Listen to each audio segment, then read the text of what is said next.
Hi guys, it's Suri, so welcome back to my channel.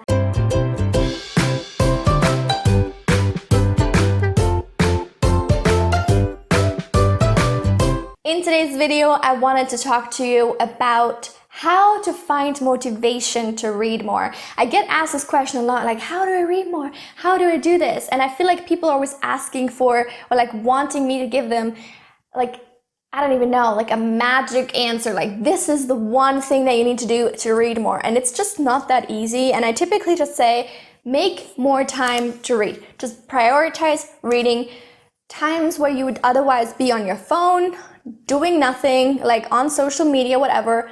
Read instead. Try to read a little bit every day, or like 30 minutes before bed or whatever. Just make it part of your everyday schedule.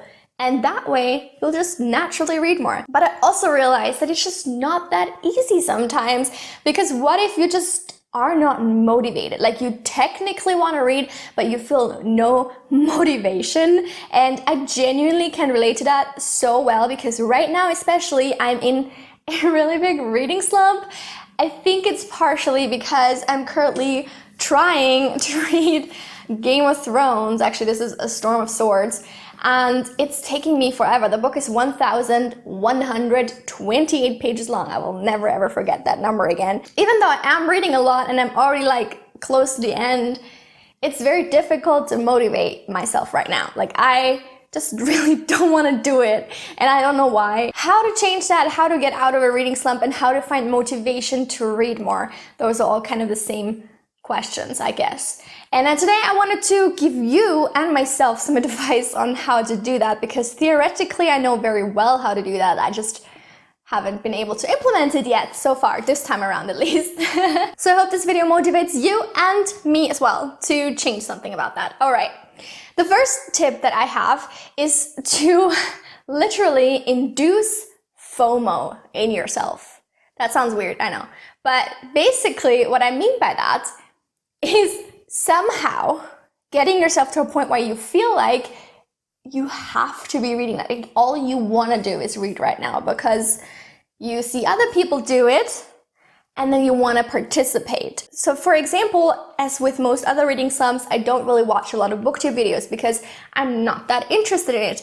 But once I start watching booktube videos and I see other people reading and reviewing books and showing all these cool books that I eventually want to read, it makes me want to also read. It makes me want to also be part of this conversation, to have more books to be able to talk about in videos, in my particular case, and to just also be a part of it. So it works in general like that, and it also works in particular, I believe. So for example, currently, Game of Thrones is happening, at least when I'm filming this. So the final episode is coming out today in the US, so I probably won't be on Twitter until tomorrow, and I can actually watch it myself. So that's gonna be fun. Trying to dodge spoilers left and right for 24 hours. Yay. Watching the show, watching videos relating to the show, watching people like analyzing the show and like referencing the books is giving me a lot of motivation to also read the books, because I feel like I want to be able to know what they're talking about. I want to be able to also figure these things out and be able to like partake in the fan theories and just be a part of it. So by watching other people do that, it's given me motivation to want to do it as well. My next tip would be to make a TBR. Now this might be controversial in the sense that I don't know if it's gonna work for everyone in every single situation, and I know it probably won't. There's gonna be times where it works for me, other times where it won't, like this month where I haven't read a single book off my TBR yet, and it's already the 20th tomorrow. Yeah. Making a TBR, regardless of how many books it consists of, is basically saying these are the books that I will get to in this month. And that means they already feel like part of the to-do list. They feel like it's something you need to accomplish. It's something you need to do.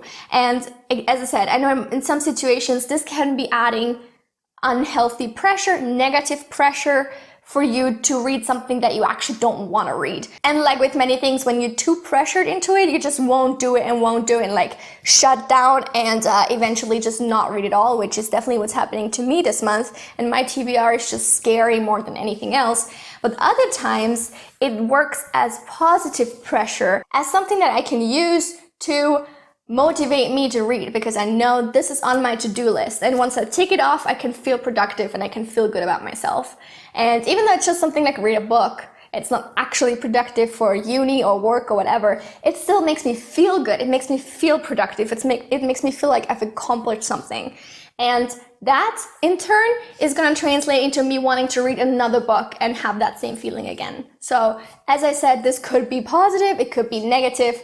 It depends on your situation. You're just gonna have to make that call yourself. Quite similar to that are reading challenges. So again, they could be positive pressure or negative pressure depending on where you're at. So whether it be like a Goodreads reading challenge where you're just trying to keep on track for that 1 year, or you're participating in readathons or something else where you, again, setting yourself goals, and by achieving those goals, you earn motivation to achieve the next goal. And thereby you're just embarking on a train of pretty much constant self-motivation, because each of these steps, each of these books that you read is like, oh, done it, nice, it was cool, now I'm gonna get to the next one. So that was all like kind of external motivation, and I know that some people are very much against it, like we should just read books because we enjoy them and everything is nice and flowery and like rainbows and roses. That's not always the situation, unfortunately, and there's many times where I want to read so badly, but I just have no motivation to actually sit down and do it. So having a little bit of external pressure that doesn't turn unhealthy and negative can really work. It's, again, just all about making that decision and making that assessment if it's negative or positive. As far as internal factors go, I really recommend carefully choosing the type of book that you're going to read, because especially in times where you're already not 100% motivated to read, picking a book that is like a little bit of a chore, has that feeling of chore to it, is not enjoyable, isn't an easy read in the sense that you just kind of want to keep reading automatically, is gonna make it worse. It's not gonna help. So if your end goal really is just to read more, make sure to pick a book that's gonna get you there. So some people might suggest reading short books. I personally don't really like short books. I mean, books that are like 200 pages. Kind of iffy about those because I feel like there's just not enough time spent on the story. I don't have enough time to get into the story. I don't feel as connected to it. I don't feel as involved. It's never gonna turn into a full page turner. Usually. There are some exceptions, but they're very few and far between in my case at least. So I wouldn't necessarily pick a short book, even though at first glance it might seem like that's the easiest way to go. Instead, pick a comfortable length and pick a comfortable genre.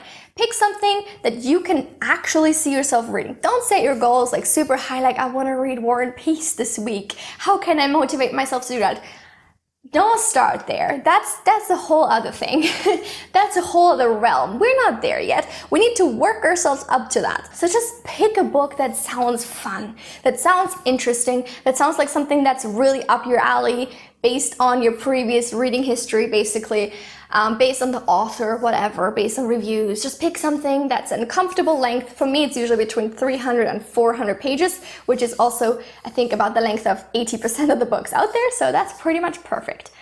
And then also a genre. And for me, that would be, probably depending on my mood, mostly fantasy, I guess. Pick a comfortable book, pick a comfortable genre, and it's just gonna be so much easier to actually motivate yourself to read that. And finally, if you really just can't make yourself sit down and read a book, listen to an audiobook. Even just listening to the audiobook in between the sessions where you can sit down and read your actual book is going to make you feel so much better, because you're actually making progress without having to sit down and like dedicate hours to reading. That's what I've been doing with Game of Thrones as well, because it's such a monster of a book.